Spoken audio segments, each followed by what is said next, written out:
Section 97 से आगे चलते हैं। सेक्शन 97 को बंदी प्रत्यक्षीकरण रिट के समान प्रावधान माना जाता है। पहले एक क्वेश्चन ये भी बनता है कि बंदी प्रत्यक्षीकरण रिट के समान प्रावधान कौन सा है, तो आप बताएंगे सेक्शन 97 जो है उसका प्रावधान बंदी प्रत्यक्षीकरण रिट के समान है। तो इसको आप याद रखिएगा, सेक्शन 97 इंपॉर्टेंट है, इसको याद रखिएगा, ठीक है। अब आ जाइए सेक्शन 98 पर। सेक्शन 98 क्या कहता है कि जो 98 में किसी विधि स्त्री की खोज के लिए जो तलाशी वारंट जारी करने का अधिकार है और 18 वर्ष से कम आयु की बालिका को विधि विरुद्ध प्रयोजन के लिए अपहरण किया गया और उसके निरुद्ध किया गया है, अब उसको स्वतंत्र कर देने या उसका उचित अवरक्षा में देने का आदेश जो है वो 98 में दिया जाएगा। 97 में खोजा जाएगा, अगर मिल गई तो 98 में उस जो महिला है, जो लड़की है, 18 वर्ष से कम आयु की जो बालिका है, उसको अवरक्षा में सौंपने का जो आदेश है वो कौन कौन दे सकता है? वो दे सकता है डीएम या एसडीएम या अन्य कोई कार्यपालक मजिस्ट्रेट, एग्जीक्यूटिव मजिस्ट्रेट, जिसे राज्य सरकार ने इस हेतु प्रथम वर्ग मजिस्ट्रेट है, जिसे राज्य सरकार ने इस हेतु सशक्त किया। लेकिन मुख्य न्यायिक मजिस्ट्रेट मतलब न्यायिक मजिस्ट्रेट को ये शक्ति नहीं दी गई है। न्यायिक मजिस्ट्रेट को ये शक्ति नहीं दी गई है कि अवरक्षा में सौंपने का वो आदेश दे सके। तो इस बात को याद रखिएगा, क्वेश्चन इस तरीके से बनेगा, निम्न में से किस मजिस्ट्रेट को अवरक्षा जो लड़की तलाशी के दौरान पाई गई है उसे सौंपने का आदेश देने की शक्ति है या नहीं है? तो आपका आंसर होगा नहीं है, मुख्य न्यायिक मजिस्ट्रेट को नहीं है। बाकी अगर ऑप्शन में डीएम, एसडीएम या एग्जीक्यूटिव मजिस्ट्रेट लिख के आता है, प्रथम वर्ग मजिस्ट्रेट लिख के आता है, तो आप आंसर दे देंगे कि हाँ इनको अनुमति है, लेकिन न्यायिक मजिस्ट्रेट को अनुमति नहीं है। इसके बाद एक आप लोग वेयर एक्ट उठाइएगा और सेक्शन 100 भी देख लीजिएगा।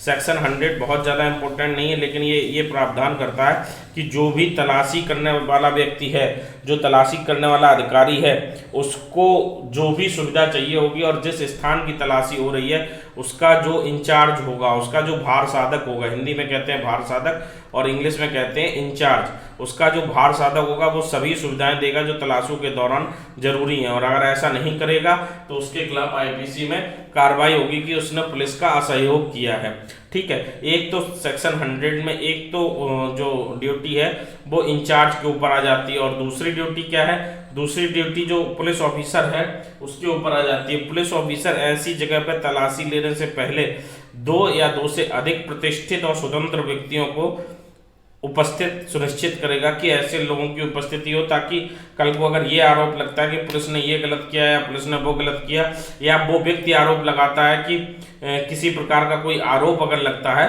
तो उसकी दूरी, उसकी जो संभावना है उसको खत्म किया जा सके, ठीक है। तो सेक्शन 100 में ये चीज़ आप लोग एक बार अच्छे से देख लीजिएगा। कुछ चीज़ें यहाँ पर नोटेड हैं, कुछ चीज़ें मैं बताता जा रहा हूँ, इसको वेयर एक्ट में टिक करते चलिएगा। हर एक सेक्शन तो हम आपको यहाँ पर नहीं पढ़ा सकते, लेकिन कोशिश करेंगे कि मैक्सिमम से मैक्सिमम सेक्शन जो है वो आपको पढ़ा दिए जाएं, ठीक है। अब सेक्शन 101 की बात कर देते हैं कि अगर मान लीजिए कोई व्यक्ति है जिसको तलाशी के दौरान कुछ चीज़ें मिली हैं, उन चीज़ों को जो तलाशी के दौरान चीज़ें मिली हैं उनको क्या किया जाएगा? तो ऐसा व्यक्ति जिसको तलाशी के दौरान चीज़ें मिली हैं, सेक्शन 101, ये भी सेक्शन यहाँ पर मैंने नोट नहीं कर रखा, आप एक बार देख लीजिएगा। सेक्शन 101, सेक्शन 101 में क्या प्रोविजन है कि जो तलाशी के दौरान चीज़ें मिली हैं वो जिस न्यायालय ने वारंट जारी किया था या तो उस न्यायालय के समक्ष ले जाई जाएंगी। किसके समक्ष?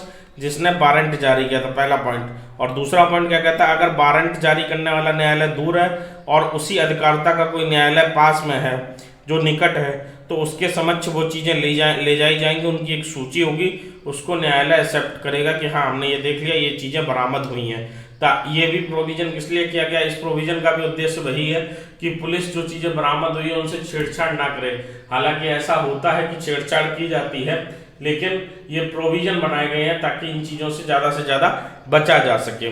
तो सेक्शन 101 आपने देख लिया क्या कहता है। सेक्शन 102 कहता है कि चुराई गई जो संपत्ति है उसको अवरक्षा में कौन लेगा?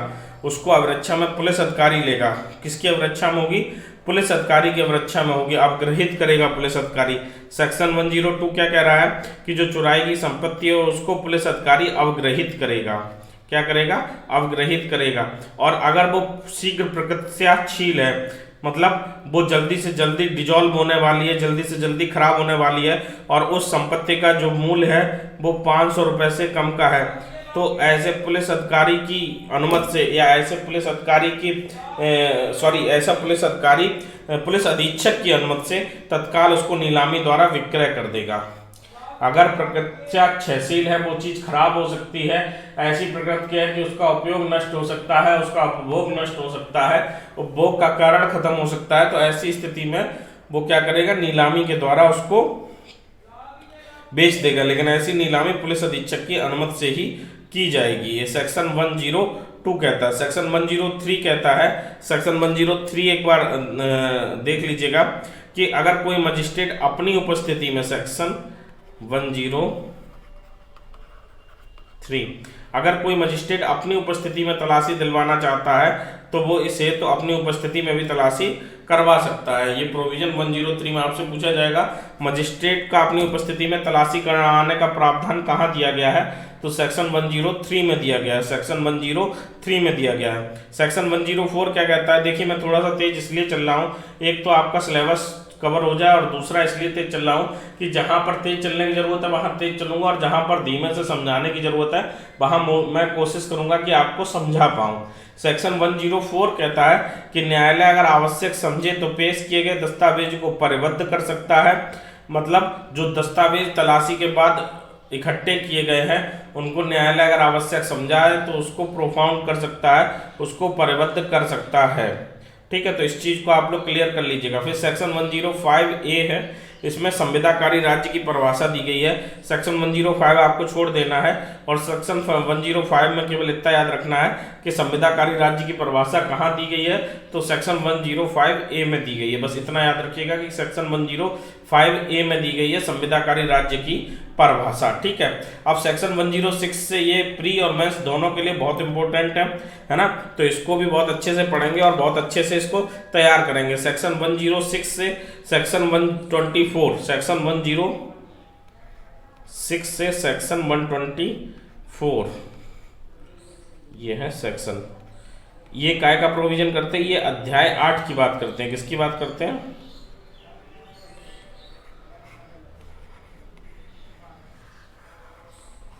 ये अध्याय 8 की बात करते हैं। ठीक है, तो सेक्शन 106 क्या कहता है, सेक्शन 10 कहता है कि जो दोष सिद्ध व्यक्ति हैं, मतलब जिन पे जो चार्ज लगे थे वो सिद्ध हो चुके हैं, जिनको दोष सिद्धि हो चुकी है। देखिए क्या होता है कि किसी पर्सन पर कोई आरोप लगा, चार्ज लगा, अब दो चीजें हैं, एक तो ये वो दोष सिद्ध होगा न्यायालय में, और एक जो दोष मुक्त होगा। तो जो दोष सिद्ध व्यक्ति हैं और एक दोष मुक्त व्यक्ति हैं, इनको छोड़ दीजिए। ये तो भाई बेकार में फंस गए थे कोर्ट में, और ये दोष मुक्त हो चुके। ये दोष सिद्ध जो व्यक्ति हैं, जिन पर चार्ज लग चुका है, जिनके ऊपर ये हो चुका है कि हाँ इन्होंने ये क्राइम किया है और उनको उस मामले में सजा भी मिल चुकी है, ऐसे व्यक्तियों के विरुद्ध सेक्शन 106 क्या कहता, कहते हैं ना एक बार कोर्ट के चक्कर में फंसे तो फंसे रह जाएंगे। उसी चीज को सेक्शन 106 कहता है कि कोई भी ऐसा व्यक्ति जो दोष सिद्ध हो चुका है उससे प्रशांति कायम रखने हेतु 3 वर्ष से अनधिक का बॉन्ड भरवाया जा सकता है। कितने का, 3 वर्ष का बंद पत्र भरवाया जा सकता है। कितने का, 3 वर्षों का। ये पूछा जाता है इसलिए मैं बार बार जोर दे रहा हूँ, कितने वर्षों का, 3 वर्ष का। देखिए सेक्शन 106 से लेके और सेक्शन 110 तक आपको विभिन्न प्रकार के बॉन्ड की बात बताई जाएगी। तो हर प्रकार का बॉन्ड इंपॉर्टेंट है, प्री पॉइंट ऑफ व्यू से भी और मेंस पॉइंट ऑफ व्यू से, और हर एक बॉन्ड का एक अलग टाइमलाइन होता है कितने समय के लिए भरवाया जाएगा। तो पहला चीज किससे, सेक्शन 106 किससे भरवाने की बात करता है, जो दोष सिद्ध व्यक्ति हैं। दूसरा पॉइंट कितने वर्षों के लिए, 3 वर्षों के लिए। तीसरा पॉइंट कौन भरवा सकता है, तो सेशन कोर्ट भरवा सकता है। ठीक है, एक तो सेशन न्यायालय भरवा सकता है, प्रथम वर्ग मजिस्ट्रेट भरवा सकता है, प्रथम वर्ग मजिस्ट्रेट, प्रथम श्रेणी का न्यायालय भी कहते हैं कभी कभी, प्रथम वर्ग मजिस्ट्रेट भरवा सकता है। ठीक है, प्रथम वर्ग मजिस्ट्रेट में CJM भी आते हैं। ठीक है, अपीलीय या पुनरीक्षण न्यायालय भी भरवा सकता है, अपीलीय या पुनरीक्षण न्यायालय भी ये बॉन्ड भरवा सकता है। तो प्रथम श्रेणी मजिस्ट्रेट से ऊपर का कोई भी पर्सन, चाहे वो सेशन कोर्ट हो या अपीलीय या पुनरीक्षण न्यायालय हो, वो बॉन्ड भरवा सकता है। बॉन्ड का मतलब क्या होता है, देखिए ऐसा होता है, देखिए सबसे पहले बॉन्ड का कॉन्सेप्ट समझ लेते हैं कि बॉन्ड का कॉन्सेप्ट क्या है। बॉन्ड का कॉन्सेप्ट ये है कि एक पर्सन है, ये एक पर्सन है,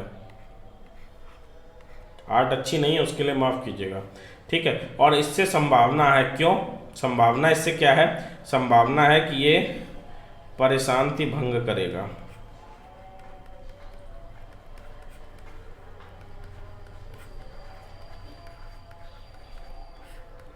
ये डिस्टर्ब करेगा किसको, पीस को, ठीक है। अब क्यों ये संभावना क्यों है, पहला ये आभ्यासिक अपराधी है, संभावना का कोई कारण भी तो होना चाहिए, आभ्यासिक अपराधी मतलब ये लगातार क्राइम करता रहता है, ये आता है 1110 में, जो आभ्यासिक अपराधी है उसका वो आता है सेक्शन, ठीक है।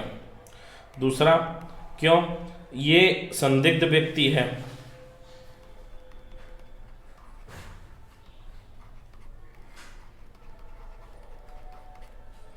अब ये चूंकि संदिग्ध व्यक्ति है तो इसका आएगा 109 में, हर एक का अलग अलग सेक्शन दिया गया है, ठीक है। तीसरा, राजद्रोहात्मक बातें फैलाता है,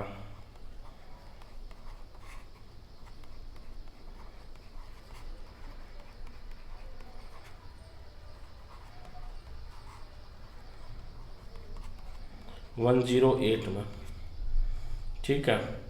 अन्य दशाओं में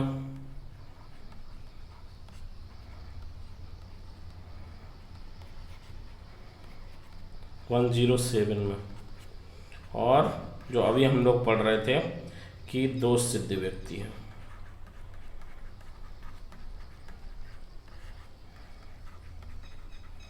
वन 106 में। अब देखिए ये जो है ये सब प्रशांति भंग करने, इनसे अंदेशा है कि ये आभ्यासिक अपराधी हैं, संदिग्ध व्यक्ति हैं, ये राजद्रोहात्मक बातें फैला सकता है ना, ये अन्य दशाओं में कुछ अन्य कंडीशंस दी गई हैं, और ये दोष सिद्ध व्यक्ति है, ये सब प्रशांति भंग कर सकते हैं। प्रशांति भंग करने के लिए क्या कर सकते हैं, हो सकता है कोई भड़काऊ भाषण दें, हो सकता है कोई क्राइम करें, हो सकता है कोई ऐसी एक्टिविटी करें, जैसे अभी देखिए बहुत जल्दी ये कन्नौज का मामला है, कन्नौज जनपद पड़ता है यूपी में, वहाँ गाय का सिर काट के और मंदिर के आंगन में रख दिया गया। तो ये क्या है, ये प्रशांति भंग करने का, ये तो बहुत गंभीर प्रयास है। छोटी छोटी चीज़ें भी हो सकती हैं, कैसे छोटी छोटी चीज़ें, क्या कोई अफवाह फैला दी, अफवाह फैला दी कि जो कोई घर से बाहर निकलेगा पुलिस उसको डंडे से पीट रही है, ठीक है, मार्केट एकदम बंद होने लगा, अफरा तफरी मचने लगी, ये सब चीज़ें क्या है, प्रशांति भंग करने का रीजन है। या ऐसी अफवाह फैला दी कि उधर हिंदू मुस्लिम दंगा हो गया है, तो पता चल रहा है लोग सहम गए, लोग अपने अपने बचाव में इधर उधर अफरा तफरी मचने लगी, प्रशांति भंग हो गई। कुछ भी हो सकता है, प्रशांति भंग का बहुत बड़ी अगर क्षेत्र देखेंगे तो बहुत विस्तारित क्षेत्र देखने को मिल जाएगा।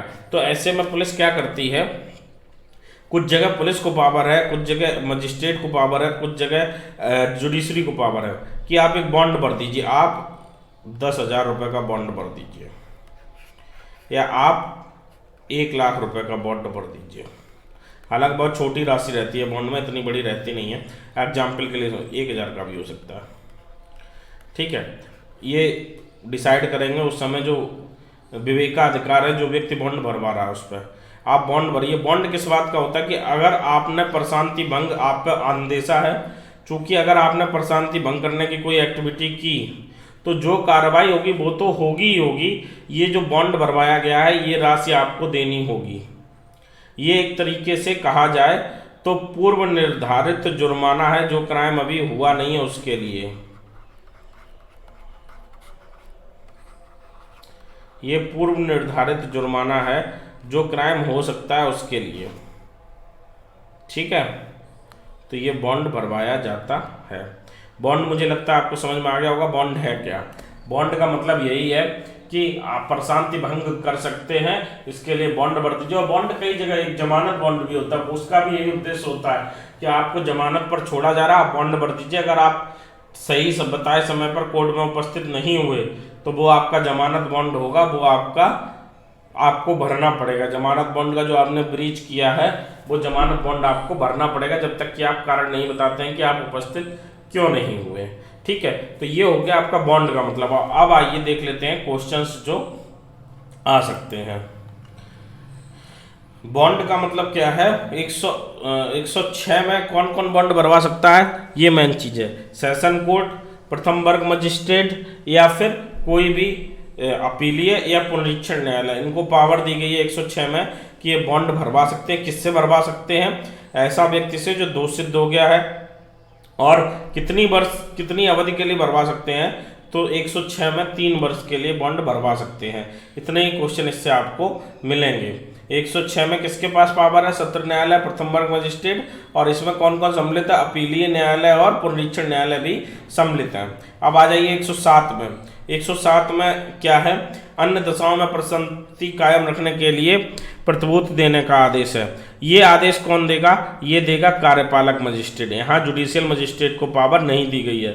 आपसे पूछा जाएगा सेक्शन 107 में शक्ति किसको दी गई है बॉन्ड भरवाने की, तो आपका आंसर होगा एग्जीक्यूटिव मजिस्ट्रेट। उसमें ऑप्शन देंगे आपको सत्र न्यायालय, अपीलीय न्यायालय, प्रथम वर्ग मजिस्ट्रेट या कार्यपालक मजिस्ट्रेट। तो आपका आंसर क्या होगा?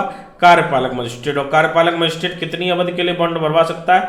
सेक्शन 106 में 3 वर्ष के लिए था, सेक्शन 107 में 1 वर्ष के लिए ही बॉन्ड भरवा सकता है। 1 वर्ष से अधिक के लिए बंधपत्र नहीं भरवा सकता। और ये जो बंधपत्र भरवाया जाएगा ये प्रतिभूतियों सहित या प्रतिभूतियों रहित भी हो सकता है।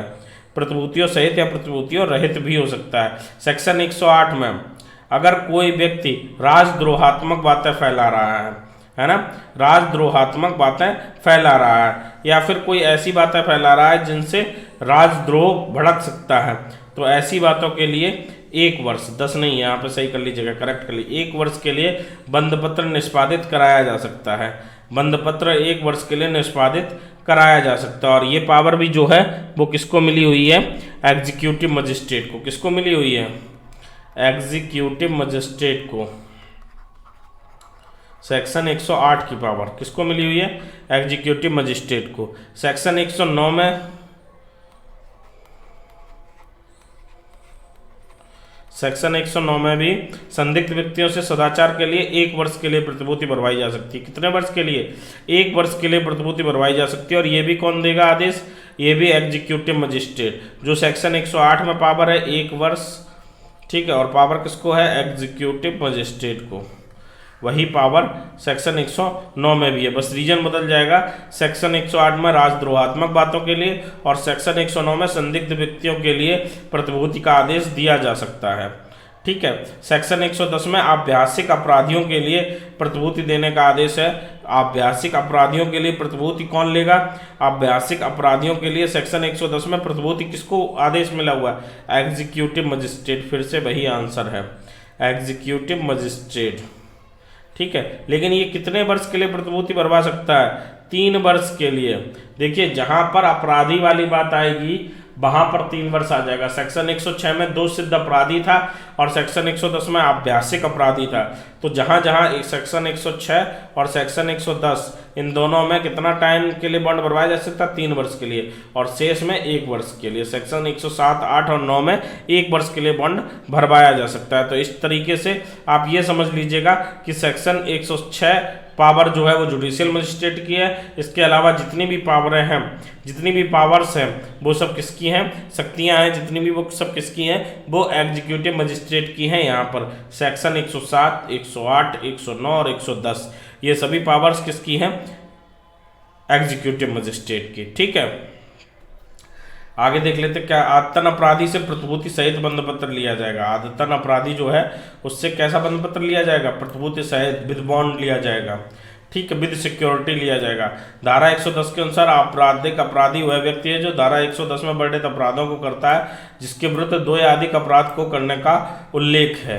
आभ्यासिक अपराधी कौन व्यक्ति है? जिसके विरुद्ध 2 या अधिक अपराधों करने का उल्लेख है, उसे आभ्यासिक अपराधी माना जा सकता है। ठीक है, अब ये क्वेश्चन इस तरीके से भी पूछा जा सकता है, लुटेरे या गृहभेदक को प्रतिभूतियों सहित बंधपत्र का आदेश कौन दे सकता है? तो लुटेरा या गृहभेदक अगर आपराधिक आभ्यासिक अपराधी है तो कार्यपालक मजिस्ट्रेट दे सकता है, अगर प्रथम बार दोष सिद्धि है तो फिर जुडिशियल मजिस्ट्रेट दे सकता है।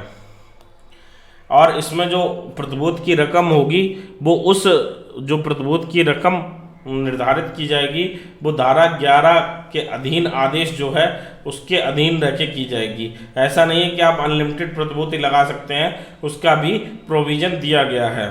ठीक है, धारा 117 का कहती है कि जो प्रतिभूति की रकम होगी वो लिमिटेड होगी, वो बहुत ज़्यादा नहीं हो सकती है। धारा 111 से धारा 124 तक की जो धाराएं हैं वो उस प्रोसीजर को बताती हैं कि कैसे कैसे प्रशांति भंग के लिए या सदाचार के लिए प्रतिभूति की मांग की जाएगी, कैसे आदेश जारी होगा, कैसे उस आदेश का पालन कराया जाएगा। समन या वारंट की भी जारी किए जा सकते हैं आदेश का पालन कराने के मामले में। और अगर कोई व्यक्ति प्रतिभूति नहीं देता है तो उसके साथ क्या किया जाएगा?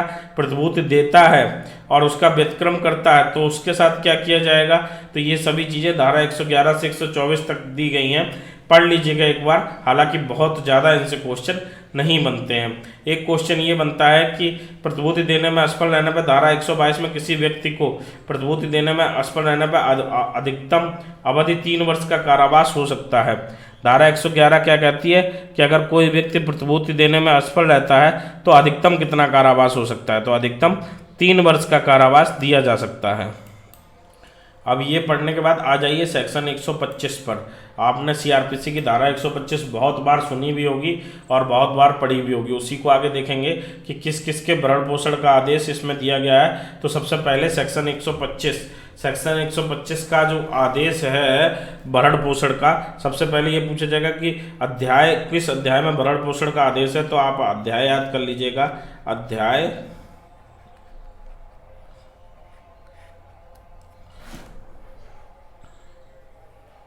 9 में।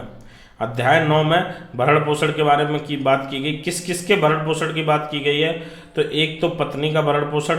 हालांकि हम लोग जब नॉर्मल पर्सन जो होते हैं, जो सीआरपीसी नहीं पढ़े हैं, लॉ बैकग्राउंड से नहीं है, वो अधिकतर केवल पत्नी के भरण पोषण को ही सेक्शन 125 में कवर बताते हैं। उसका रीजन ये है क्योंकि बाकी का प्रयोग बहुत ज़्यादा नहीं होता है। लेकिन ऐसा नहीं है, सेक्शन 125 में पत्नी का भरण पोषण, संतान का भरण पोषण और माता पिता का भरण पोषण, सबके भरण पोषण की बात की गई है। संतान, पत्नी और माता पिता के भरण पोषण और अंतरिम भरण पोषण दोनों की बात की गई। तो सबसे पहले तो सेक्शन अध्याय 9 में किसका प्रोविजन है? तो पत्नी, संतान, माता पिता के भरण पोषण का आदेश जारी करने का प्रावधान है। और ये शक्ति किसको दी गई है? ये शक्ति प्रथम वर्ग मजिस्ट्रेट को दी गई है। ठीक है, तो ये भी क्वेश्चन पूछा जाता है कि कौन धारा 125 में आदेश दे सकता है? तो फर्स्ट क्लास मजिस्ट्रेट इसमें आदेश दे सकता है। एक तो होता है अंतरिम आदेश अंतरिम भरण पोषण के लिए, और एक होता है फाइनल आदेश फाइनल भरण पोषण के लिए।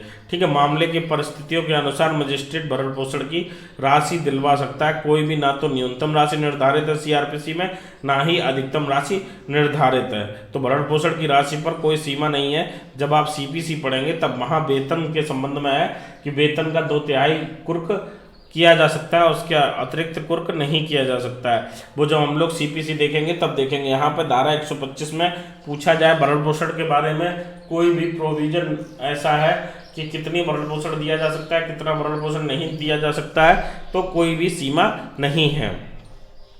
पत्नी भरण पोषण के लिए तब भी हकदार होगी जब विवाह विच्छेद जो है वो पारस्परिक सहमत से हुआ है। अगर पारस्परिक सहमत से विवाह विच्छेद हुआ तो भी पत्नी भरण पोषण के लिए हकदार होगी। विवाहित पुत्री के भरण पोषण का दायित्व किस पर होता है? विवाहित पुत्री अगर बालिग है, बालिग मतलब 18 साल से ऊपर की, चूंकि विवाह 18 वर्ष से ऊपर की आयु में होता है तो ज़्यादा संभावना है कि ये बालिग होगी। ठीक है, तो विवाह 18 वर्ष से ऊपर का विवाहित पुत्री के भरण पोषण का दायित्व किस पर होता है? उसके पति पर। लेकिन अगर मान लीजिए ये नाबालिग है, मान लीजिए 15 वर्ष की है और इसका पति जो है वो 17 वर्ष का, वो भी नाबालिग है, तो भरण पोषण का दायित्व किस पर होगा? तो पिता पर होगा। ठीक है, तो विवाहित पुत्री भरण पोषण का दायित्व उसके पति पर होता है। विवाहित पुत्री अगर पर्याप्त साधन संपन्न है तो माता पिता के भरण पोषण का दायित्व भी पुत्री पर बन सकता है। ये किस केस में कहा गया? ये विजय मनोहर अरहट बनाम काशीराव, बहुत इंपॉर्टेंट केस है, बहुत बार पूछा गया है।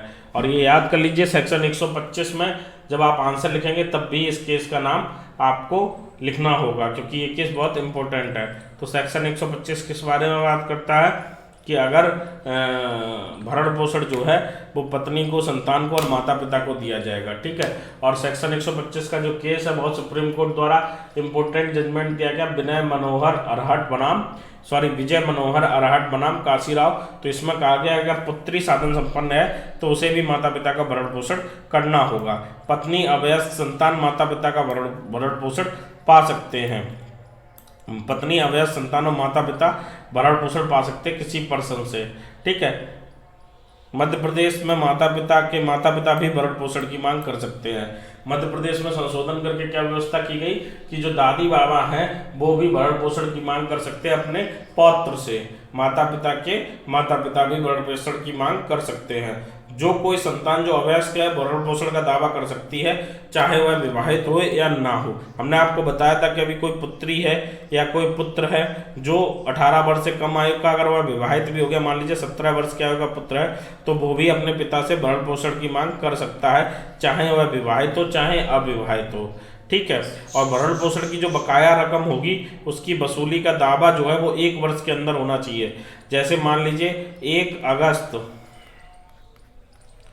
2022 को बकाया है कोई भरण पोषण की राशि, तो इसके दावे की जो लिमिटेशन है वो 1 अगस्त 2023, बल्कि कहूँ 31 जुलाई 2023 को 1 वर्ष हो जाएगा, तो 31 जुलाई 2023 तक इसके भरण पोषण का दावा कर सकते हैं। और अगर 31 जुलाई 2023 को नहीं किया तो फिर समझ लो कि ये जो भरण पोषण है वो आपका कोलैप्स हो जाएगा, वो फिर आपको नहीं मिलेगा, क्योंकि वो टाइम बार्ड हो गया है, ठीक है। तो जो दावा है वो 1 वर्ष के अंदर हो जाना चाहिए। अगर 1 वर्ष के अंदर नहीं हो रहा है तो वो टाइम बार्ड हो जाएगा। अगर पत्नी जो है, देखिए मान लीजिए तलाक हो गया है और तलाक पारस्परिक सहमति से हुआ है ना, म्यूचुअल कंसेंट वाला जो कॉन्सेप्ट है उससे तलाक हुआ है, म्यूचुअल कंसेंट से तलाक हुआ है, तो भी पत्नी भरण पोषण का हकदार है, पत्नी भरण पोषण का दावा कर सकती है। लेकिन अगर म्यूचुअल कंसेंट के अलावा मान लीजिए तलाक तो हो गया लेकिन पत्नी जो है वो जाड़ता में रह रही है, तो वह भरण पोषण पाने का हकदार नहीं होगी। हालांकि जाड़ता अब अपराध की श्रेणी से हटाया गया है और उसको एक अलग फॉर्म में किया जा रहा है, लेकिन यहाँ पर प्रोविजन अभी यही चलेगा। अगर पत्नी जाड़ता में रह रही है तो भरण पोषण की हकदार नहीं होगी। सेक्शन 125 पर एक और इम्पोर्टेंट केस है, इस केस को हम लोग आगे बहुत ज़्यादा विस्तार से डिस्कस करेंगे। मोहम्मद अहमद खान बनाम शाहबानो बेगम, ये केस आपने सुना होगा, बहुत ज़्यादा मुस्लिम विधि पढ़ते समय भी सुना होगा। मुस्लिम विधि में इस केस को बहुत इंपॉर्टेंट रूप से डिस्कस किया जा सकता है। सेक्शन 125 में देय राशि जो है वो धारा 24 हिंदू मैरिज एक्ट में समायोजित की जा सकती है। जैसे मान लीजिए सेक्शन 125 में कोई जो राशि है वो भरण पोषण की देने का आदेश हो गया है और उसके बाद हिंदू मैरिज एक्ट में धारा 24 में जजमेंट आता है, तो सेक्शन 125 की जो राशि है वो अलग नहीं बल्कि उसी में समायोजित की जाएगी। सुदीप चौधरी बनाम राधा चौधरी के केस में ये केस सुप्रीम कोर्ट ने कहा। मुस्लिम पत्नी भरण पोषण की 125 में हकदार है? हाँ, मुस्लिम पत्नी भी हकदार है और मुस्लिम माता पिता के बच्चे भी भरण पोषण के हकदार हैं। मुस्लिम माता पिता के बच्चों से भी मुस्लिम माता पिता से भी बच्चे उनके भरण पोषण मांग सकते हैं सेक्शन 125 में। सेक्शन 125 सब पर लागू होगी, चाहे वह किसी भी धर्म का अनुयायी हो, है ना। विधवा पुत्री भरण पोषण का हकदार नहीं है अगर वह 18 वर्ष से प्लस है। अगर 18 से माइनस है, अगर 18 से प्लस है और विधवा हो गई है तो अपने पिता से भरण पोषण का हकदार नहीं है, भरण पोषण का हकदार उसको नहीं है। और पति के ससुराल वालों से, ससुर से, तो ससुर से भी भरण पोषण का हकदार हिंदू मैरिज एक्ट में जब देखेंगे हम लोग तो वह केवल उतनी की है जितनी की उसके पति की संपत्ति है, उस तक उसके ससुर की लायबिलिटी बनती है। ज़्यादा विस्तार से उसी समय देखेंगे, ठीक है। भरण पोषण का आदेश इस आधार पर रद्द किया जा सकता है कि दोनों व्यक्ति परस्पर सहमति से अलग रह रहे हैं, लेकिन परस्पर सहमति से अलग रहने के बावजूद अगर वो इस बात से सहमत नहीं है कि भरण पोषण का आदेश रद्द कर दिया जाए तो नहीं रद्द किया जाएगा। मान लीजिए पत्नी और पति परस्पर सहमत से अलग हुए और पत्नी चाहती है उसको 125 सीआरपीसी में भरण पोषण मिले तो उसको मिलेगा, लेकिन अगर दोनों इस सहमत पे हैं कि हम भरण पोषण नहीं पाना चाहते, है ना, और वो कह रहा हम नहीं देना चाहते, मतलब परस्पर सहमति है इस बिंदु पर, तो फिर भरण पोषण का आदेश रद्द किया जा सकता है। पत्नी किन किन परिस्थिति में भरण पोषण नहीं पा सकती? जब वो जारता कर रही है, जारता के कारण एडल्ट्री आईपीसी में क्राइम था ना, उस पर जजमेंट आया था। कौन सा जजमेंट आया था? कमेंट बॉक्स में बताइए। एडल्ट्री का बहुत इंपॉर्टेंट जजमेंट है, तो वो बताइए। जहाँ से उसका नाम, एक हिंट आपको दे रहे हैं, वो हमको कमेंट बॉक्स में बताइएगा कि कौन सा जजमेंट आया था एडल्ट्री पर, ठीक है। तो कौन कौन पत्नी किन किन परिस्थितियों में भरण पोषण नहीं पा सकती? पहला, जारता में रह रही है। दूसरा, पर्याप्त कारण के बिना अलग रह रही है, मतलब कोई स्पेशल रीजन नहीं है, कोई पर्याप्त सफिशिएंट रीजन नहीं है, स्पेशल छोड़िए, सफिशिएंट रीजन भी नहीं है अलग रहने का, फिर भी अलग रह रही है, या पारस्परिक सहमत से अलग रह रही है और उसके बावजूद पारस्परिक सहमति से ये भी किया है कि हम भरण पोषण नहीं पाना चाहते। अगर उसके बाद भी वह क्लेम करती है तो उसे भरण पोषण उसकी परिस्थितियां देखकर कोर्ट दे सकता है ना। जिस व्यक्ति की प्रथम पत्नी जीवित है, दूसरी पत्नी भरण पोषण नहीं देना होगा। ये किस केस में कहा गया? खेमचंद्र ओम प्रकाश बनाम गुजरात राज्य। और ऐसा क्यों कहा गया? इस केस में कहा गया कि अगर प्रथम पत्नी जीवित है तो द्वितीय जो शादी है वो वैलिड हुई नहीं, और जब शादी वैलिड नहीं हुई तो पत्नी का दर्जा नहीं दे सकते, और जब पत्नी का दर्जा नहीं दे सकते तो भरण पोषण भी नहीं दे सकते। ये किस केस में कहा गया? ये कहा गया खेमचंद्र ओम प्रकाश बनाम गुजरात राज्य के केस में। सीपीसी की धारा 60 के अनुसार किसी व्यक्ति का वेतन का कितना कुर्क किया जा सकता है? अभी हमने आपको बताया था 2/3 तक कुर्क किया जा सकता है, उससे ज्यादा नहीं कुर्क किया जा सकता। 2/3 तक कुर्क किया जा सकता है। ये क्वेश्चन भी पूछा जा सकता है, हालांकि सीआरपीसी में ये क्वेश्चन नहीं पूछेंगे। तो सेक्शन 125 बताता है, एक बार हम आपको बता देते हैं कि सीआरपीसी का सेक्शन 125 बताता है किसको भरण पोषण दिया जाएगा या कौन कौन भरण पोषण मांग सकता है।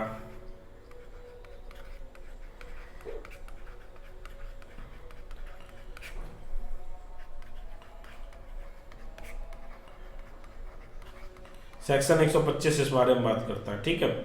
सेक्शन 126 प्रोसीजर की बात करता है कि क्या प्रोसीजर होगा भरण पोषण मांगने का। तीसरा, परिवर्तन की बात करता है। सेक्शन 127 किसकी बात करता है? भत्ते में परिवर्तन। 127 किसकी बात करता है? परिवर्तन की बात करता है। और सेक्शन 128 किस बारे में बात करता है? अंतरिम भरण पोषण की कार्रवाइयां, है ना। अंतरिम भरण पोषण की कार्रवाइयों के बारे में कौन सा सेक्शन बात करता है? सेक्शन 128 इस बारे में बात करता है, ठीक है। तो भरण पोषण तक यहाँ था, अभी आगे और पढ़ेंगे सेक्शन 129 से।